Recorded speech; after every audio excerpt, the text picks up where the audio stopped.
여러분, 일본을 떠올리면 어떤 이미지가 가장 먼저 머릿속에 그려지시나요? 스시, 애니메이션 혹은 사무라이와 닌자를 떠올리실 분도 있겠죠. 그런데 일본을 상징하는 또 하나의 중요한 단어가 있습니다. 바로 장인정신, 일본어로는 타쿠미라고 부르죠. 칼을 만드는 대장장이 수십 년간 한 가지 도자기만 빚는 도공, 목재의 결까지 읽어내며 집을 짓는 목수, 그리고 현대에 와서는 세계적으로 인정받는 자동차 엔지니어와 전자기기 제작자들까지 일본 사회 곳곳에는 이런 장인들이 존재합니다. 그런데 말입니다. 질문을 하나 던져볼게요. 왜 하필 일본에는 이렇게 장인들이 많고 또 장인 정신이 사회 전반에 깊이 뿌리내리게 되었을까요? 오늘은 이 흥미로운 질문을 가지고 역사, 문화, 사회, 심리학, 그리고 과학적인 시각까지 총동원해서 이야기해 보겠습니다.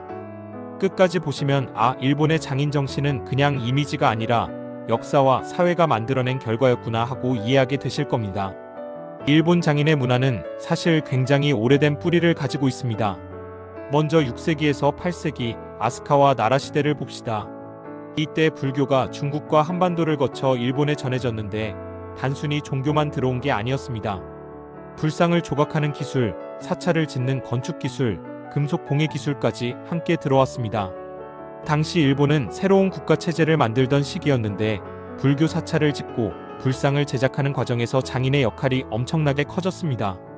실제로 나라 시대의 대표적인 불상이나 법륜사 같은 사찰은 지금도 남아있는데 그 세밀한 조각과 구조를 보면 당시 장인들이 얼마나 고도의 기술을 가지고 있었는지 알 수 있죠. 그 후 헤이안 시대에 접어들면서 귀족 사회가 발달하자 단순히 종교적인 목적뿐 아니라 일상생활에서도 정교한 공예품 수요가 커집니다. 예를 들어 귀족들이 쓰는 장식품, 직물, 칠기 같은 것들 말이죠. 그리고 전국시대로 넘어가면 상황은 완전히 달라집니다.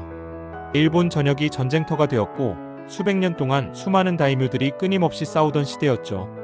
이 시기에는 검, 갑옷, 활, 그리고 성과 건축 같은 군사용 기술이 엄청나게 발전했습니다. 장인들의 솜씨는 단순히 미적인 만족이 아니라 주군의 생존과 권력 유지에 직접적인 영향을 주었습니다.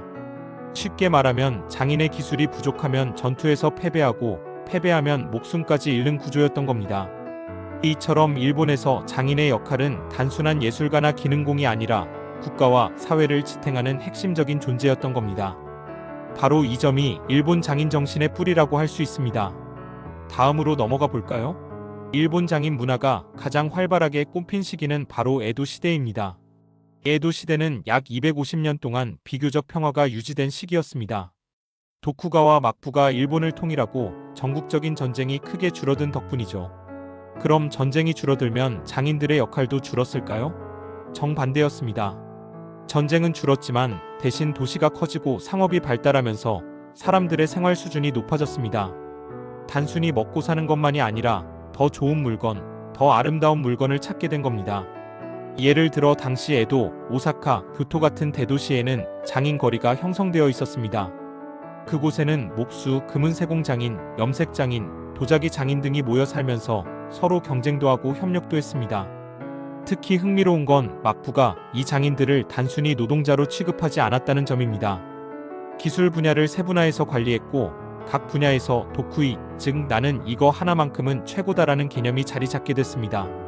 이런 사회적 분위기 덕분에 장인들은 기술을 더 깊게 갈고 닦을 수 있었고 세대를 이어가며 기술이 전승되었습니다.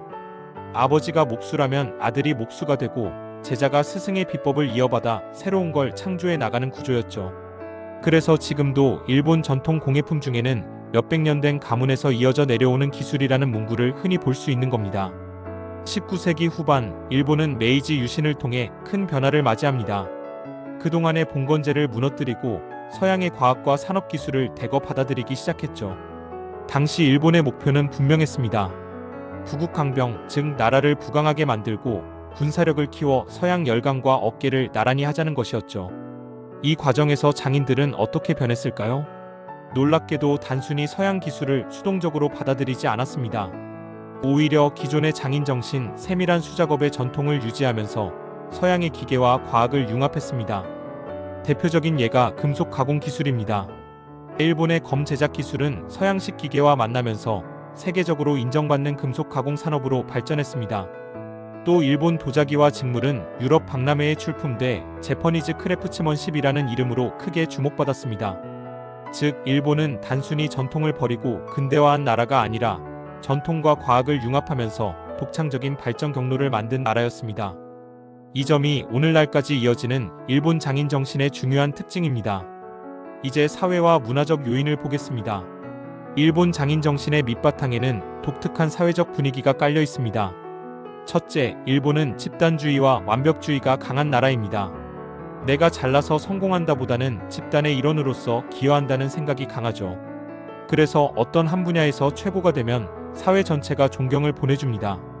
둘째, 일본 사회에는 카이젠이라는 사고방식이 깊이 뿌리내려 있습니다.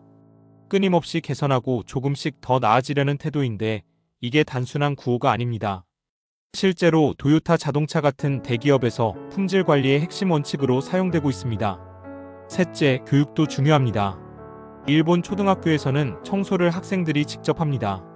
단순히 비용 절감 차원이 아니라 작은 일도 정성을 다해라, 공동체를 위해 스스로 책임져라라는 훈련이죠. 이런 습관이 어릴 때부터 몸에 배면 나중에 하나의 일을 오래 붙잡고 끝까지 해내는 성향으로 이어집니다. 넷째, 일본 사회에서는 다재다능한 사람보다 한 길만 파고드는 사람을 더 높이 평가합니다. 서구에서는 다양한 경험을 쌓은 사람을 칭찬하는 반면 일본에서는 30년, 40년 동안 같은 일만 해온 장인을 진정한 전문가로 존경합니다. 결국 일본에서 장인 정신은 단순한 개인의 취향이 아니라 사회적 존경과 인정을 얻는 중요한 길이었던 겁니다. 이제 과학적, 심리학적인 측면도 한번 살펴보겠습니다. 뇌과학 연구에 따르면 반복적이고 집중적인 훈련은 뇌의 전두엽과 해마를 자극해서 점점 더 숙련된 기술을 만들어냅니다. 일본 장인들은 보통 하루에 수십 번, 수백 번 같은 동작을 반복합니다.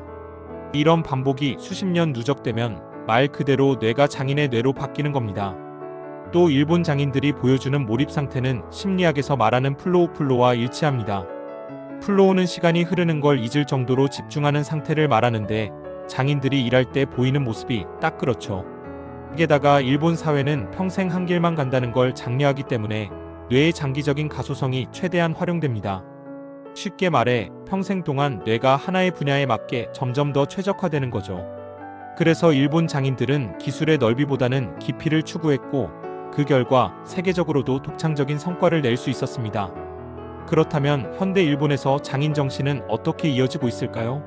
전통적인 공예 장인들도 여전히 존재합니다. 칼을 만드는 대장간, 전통 오칠 장인, 도자기 장인 같은 분들 말이죠. 동시에 장인 정신은 자동차, 전자, 로봇 산업 같은 첨단 분야에서도 중요한 가치로 이어지고 있습니다. 대표적인 사례가 도요타의 타쿠미 마스터 제도입니다. 도요타 공장에는 수십 년 경력을 가진 최고 수준의 기술자들이 있는데 이들을 타쿠미라고 부르며 존경합니다. 그들은 단순히 기계를 다루는 게 아니라 자동차의 소리, 진동, 질감을 몸으로 느끼면서 문제를 잡아냅니다. 기계로 측정하기 어려운 미묘한 차이를 인간의 감각으로 파악하는 거죠. 이처럼 일본의 장인 정신은 단순한 옛 전통이 아니라 현대 산업 경쟁력의 핵심으로 자리 잡고 있습니다. 다만 전통 공예 쪽은 후계자 부족 문제가 심각합니다. 젊은 세대가 더 이상 평생 한 가지 기술에 인생을 걸려하지 않기 때문이죠. 이건 일본 사회가 앞으로 풀어야 할 과제 중 하나입니다. 오늘 이야기를 정리해 보겠습니다. 일본에 장인이 많은 이유는 단순한 우연이 아니었습니다.